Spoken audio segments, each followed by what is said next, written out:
everybody, I'm Katallina, and today we're here to talk about episode 3 of Tower of God Season 2. You know, I find it kinda crazy that the little girl's parents told her that the best reason to climb the tower is that it would make her a respectable person, because over this season and the last season of this show, anything to do with this tower seems, in my opinion, to turn people into a misanthropic, power-hungry asshole in 9 cases out of 10. I mean, it's even affected Baam to a certain extent, based off of the coldness that we've seen from him in the episodes that we've seen. Although, I do think we're potentially turning a corner here. I don't think we're necessarily going to get a cinnamon roll back, but I do think that we are seeing something interesting in his character, given that one of the options that he was given to win this test that he's been given because he's part of FUG is actually to take out enough people that there were only 7 people left. And yet, instead of that, he went straight for the test administrator and is going through the challenge that we saw him going through in this episode. Now, to be fair, I suppose there is the alternative reality that he isn't going that route, because that route would hypothetically, I assume, mean that he would be conceding the idea that he is going to need to climb the tower with people. But I'm an optimist and I'm an idealist, so I'm going to take the more positive angle. I am curious who killed the scumbag that was working for Prince. I have no love for the guy, but I mean, you want to know who is throwing punches around when stuff like that's going down, because you've got to be able to watch your back. I really like how a bunch of the different characters that we've been following were further highlighted in this episode. The fact that the gray-haired, or gray-jacketed at least, man who was talking to the little girl in a previous episode and trying to get her to quit is actually very concerned for her, and seemingly is thinking of his either dead or missing daughter. I don't remember which it is. But the fact that he is even in any way identifying that way is very interesting.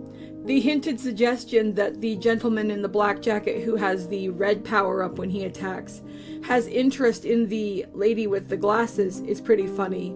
I continue to enjoy the interactions between Jia Wanyan and the little boy that he's sharing a room with. I like the fact that we actually see a parallel in that he had that conversation with the little boy in an earlier episode, telling him that he shouldn't be trying to climb the tower. And then this man has had that conversation. Actually, the man tried to take the little girl out of the competition. So it's interesting to see that there are people who don't think children should be there. And on paper, I absolutely agree with them. Unfortunately, we are in the middle of some form of dystopian nightmare, so it's a bit too late for second guesses. I did like the fact that one of the characters admitted that they were kind of imagining what it would be like if they could all stop doing this and just live together somewhere and play cards and stuff, though. The card scene was really awesome in my opinion. It ties back to some of the scenes that we had in season 1, and I think that kind of thing is super important here because we've lost the vast majority of the members of the team that we had in the first season, so a lot of the connections and ties and stuff between characters that we had built over that don't exist here.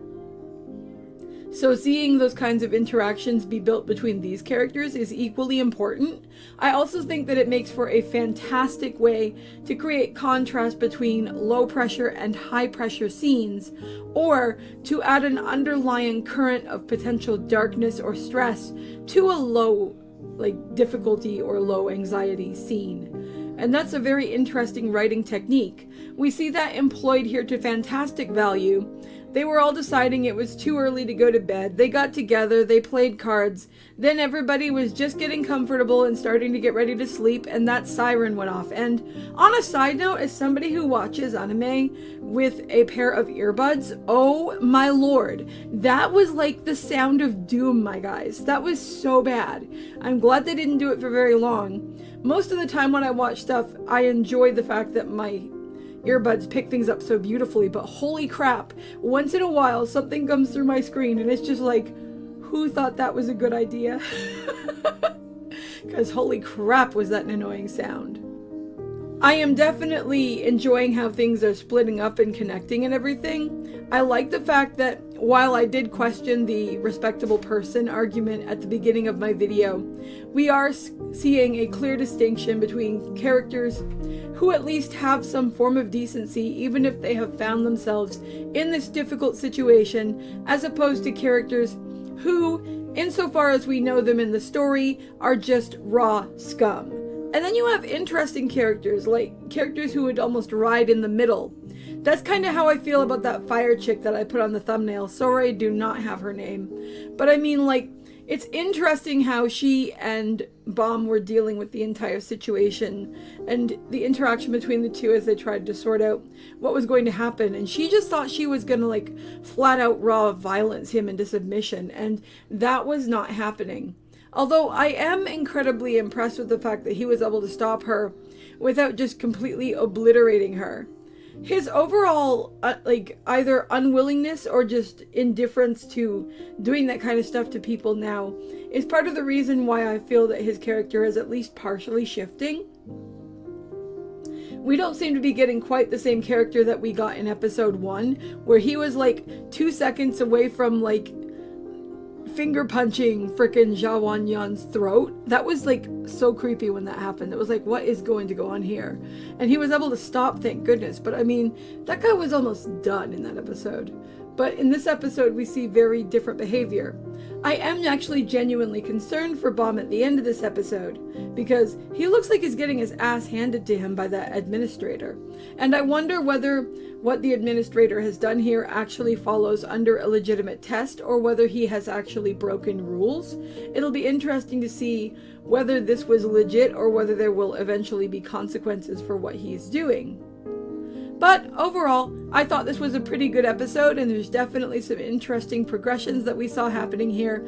I'm really glad that somebody did something about that creepy lady with all the jewelry and the magenta lipstick, because from word go, I was just like, I don't like you.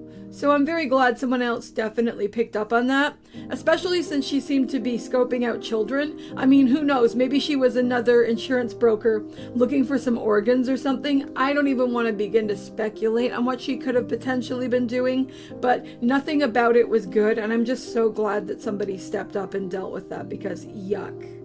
Anyway, those are my thoughts. I'd love to know what you guys thought of this episode, so drop a comment below and let me know, and I'll talk to you in the next video. See you later. Bye!